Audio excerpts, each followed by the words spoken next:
बीते कुछ दिनों में आपने कुछ और देखा या सुना हो या ना हो, लेकिन आपने बांग्लादेश की न्यूज़ और हेडलाइंस जरूर देखे और सुने होंगे।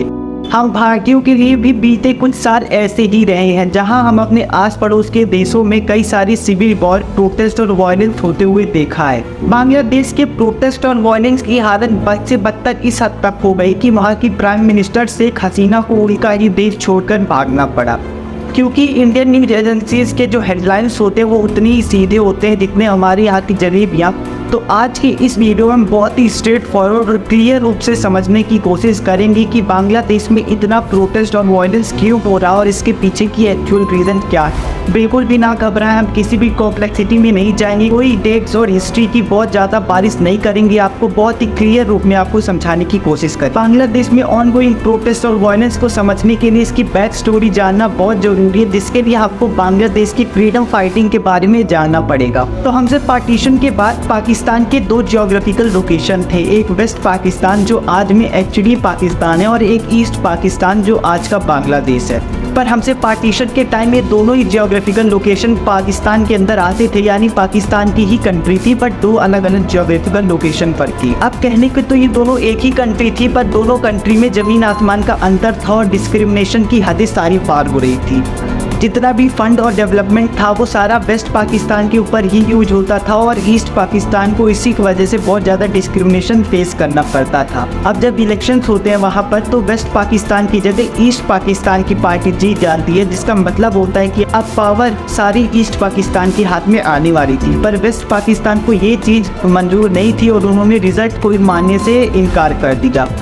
अब इसके बाद कई सारे प्रोटेस्ट हुए जो कि फिर आगे जाके वायलेंस में भी तब्दील हुए और वेस्ट पाकिस्तान यानी आज का जो एक्चुअल पाकिस्तान है उसने अपनी आर्मी फोर्सेस को ईस्ट पाकिस्तान यानी आज के बांग्लादेश में भेज दिया और ईस्ट पाकिस्तान ने भी अपनी जवाब देने के लिए अपनी एक आर्मी बनाई। फॉर्चुनेटली ईस्ट पाकिस्तान की जो ये आर्मी थी या फ्रीडम फाइटर्स थे, उन्होंने वेस्ट पाकिस्तान की आर्मी को हरा कर वहाँ से भगा दिया और तब मिला हमारे ईस्ट पाकिस्तान को फ्रीडम, और इसी फ्रीडम के बाद ईस्ट पाकिस्तान बना बांग्लादेश। अब उस समय जितने भी लोग ईस्ट पाकिस्तान की फ्रीडम के लिए लड़े थे उनको हम ऑब्वियसली फ्रीडम फाइटर्स ही कहते हैं। वहाँ की गवर्नमेंट उनके लिए पब्लिक सर्विसेज की जॉब की एम्प्लॉयमेंट में कोटा रिजर्व कर दी। अब इसमें जानने वाली बात ये है कि ये रिजर्वेशन कोटा जो सारी फ्रीडम फाइटर्स को मिल रहा था वो उनके नेक्स्ट जनरेशन पे भी पास हुई और उनके नेक्स्ट जनरेशन के भी आगे आने वाले जनरेशन्स में पास होते हुए आई है। ये कोटा का जो सिस्टम है वो बांग्लादेश को फ्रीडम मिलने के बाद 1972 में इस्टेब्लिश किया गया था।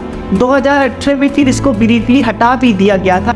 लेकिन फिर से इसको रीइंस्टेट कर दिया गया। आज के जितने भी प्रोटेस्टर्स हैं उनका कहना ये है कि ये जो कोटा है ये अननेसेसरी है, क्योंकि फ्रीडम फाइटर्स की कई सारी जनरेशन्स पास हो चुकी हैं। अगर हम बांग्लादेश की इकोनॉमी को देखें तो वहाँ पे प्राइवेट सेक्टर एम्प्लॉयमेंट क्रिएशन में कोई बहुत इंपॉर्टेंट रोल प्ले नहीं करता है, क्योंकि वैसे में प्रोटेस्टर्स का कहना यही है कि जब प्राइवेट सेक्टर भी उतनी ज़्यादा एम्प्लॉयमेंट क्रिएट नहीं करती है तो जो गवर्नमेंट सेक्टर है तो उसमें भी अगर हम मेजोरिटी ऑफ दी जो सीट्स हैं वो रिजर्व कर देंगे ऐसे लोगों के लिए तो हम नॉर्मल सिटीजन्स के लिए कुछ बचता ही नहीं है। और ये प्रोटेस्ट बहुत समय से चलते हुए आ रहे हैं और बीच में ऐसा भी हुआ था जब गवर्नमेंट को ये बात समझ में आ गई थी कि अगर उन्हें ये प्रोटेस्ट रोकना है तो उन्हें अपना ये जो कोटा है उसे हटाना ही पड़ेगा। तो बहुत मुद्दतों के बाद शेख हसीना इस कोटा को हटा भी दिया था, लेकिन तब बीच में इंटरफेयर करती है वहाँ की हाई कोर्ट, जो कि ये कह के कि ये जो रिजर्वेशन कोटा को हटाना है ये अनकॉन्स्टिट्यूशनल है, उसको फिर से रीस्टेट कर देती है। जो प्रोटेस्ट वहाँ के प्रेसिडेंट द्वारा हटाए गए कोटा के बाद शांत हो गए थे वो फिर से चालू हो गए।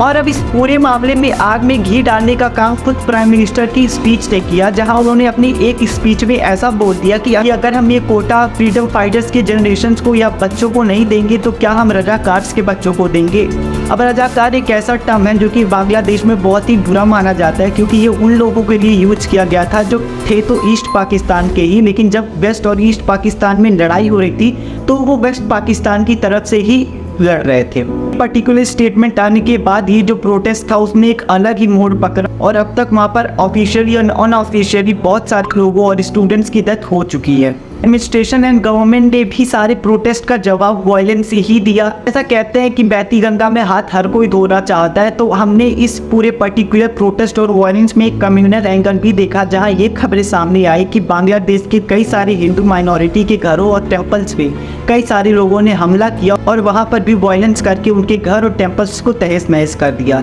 मतलब एक प्रोटेस्ट जिसका सेंटर टॉपिक एक टोटली डिफरेंट था, उस टॉपिक में भी घुसकर कैसे हर चीज़ को कम्युनल एंगल देना है, कैसे हर जगह अपनी भड़ास पर्टिकुलर कम्युनिटी से निकालनी है, वो कई सारे लोगों को बहुत ही अच्छे से आती है। ये तो था पूरी समरी जिसमें हमने जाना कि ये जो पूरा प्रोटेस्ट हो रहा है वो एक ऐसे कोटा को लेकर वहाँ के स्टूडेंट और बाकी सारे लोग कर रहे हैं जो कि वो चाहते हैं हट जाए, क्योंकि इस कोटा की वजह से उनको एम्प्लॉयमेंट में दिक्कत आती है। अब इस पूरे प्रोटेस्ट और इस पूरे टाइमलाइन के दौरान कई और सारी की पॉइंट हुए जो हमें ध्यान में रखने चाहिए। जैसे सुप्रीम कोर्ट ने बीच में ये ऑर्डर भी निकाला था कि मेजॉरिटी ऑफ द जो सीट है वो मेरिट बेस्ड पे ही रिक्रूट की जाएंगी और कुछ पर्टिकुलर जो सीट रहेंगी वो रिजर्व रहेंगी उन फ्रीडम फाइटर्स के लिए। और उसके रिस्पॉन्स में इन प्रोटेस्टर्स का कहना ये था कि उनको बिल्कुल भी नहीं चाहिए कि कोई भी सीट रिजर्व रहे इन फ्रीडम फाइटर्स की जनरेशन के लिए और टोटली उनको एबॉलिश कर देना चाहिए। इन प्रोटेस्टर्स की कुछ और भी मांग थे, जैसे स्टेटमेंट के बाद उनकी ये भी मांग थी कि शेख हसीना आके सबसे सॉरी बोले, लेकिन जब कई सारे स्टूडेंट्स की डेथ हो गई और कई सारी अनआइडेंटिफाइड बॉडीज़ को भी ऐसे ही बरी कर दिया गया तो इन प्रोटेस्टर्स का गुस्सा अपनी चरम सीमा पर पहुँच गया